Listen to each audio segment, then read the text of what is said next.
بسم الله الرحمن الرحیم.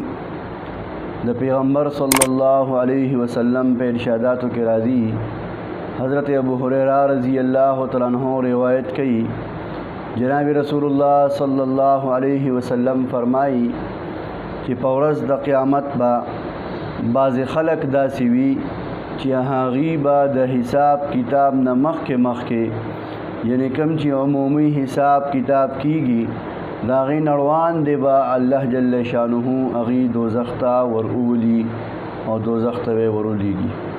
هغه شپږ قسم خلق دي چې اغي با د حساب کتاب نړوان دی او مخکې چې کوم دی دا دوزخ ته الله جل شانه وروليږي. الله دې موږ له امان راکړي.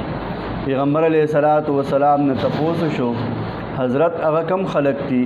نبی علیہ الصلوۃ والسلام او فرمایل ظالم حکمرانان.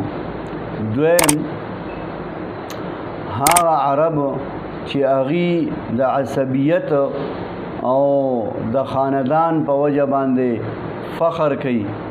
او دریم هغه زمینداران او دهقانان فقیران غریبانان چې تکبر کوي.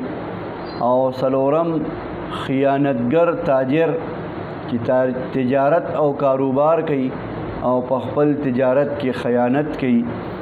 او بل پنځم نمبر هغه خلک چې باندچیانی او په جهالت کې جون تیری علم نزد کوي او د الله د احکاماتو نزان نه خبري. او شپږم نمبر اهل علم هغه علما چې په حسد کې راګیر دي، حسد په مخ اغستی دي، د یو بل سره د علماو سره د ملګرو سره حسد کوي. نو دا شپږ قسم خلق دي. پیغمبر صلی الله علیه وسلم فرمایي دی به الله جل جلاله د تمام حساب کتاب نه مخکې دوزخ ته ورولي.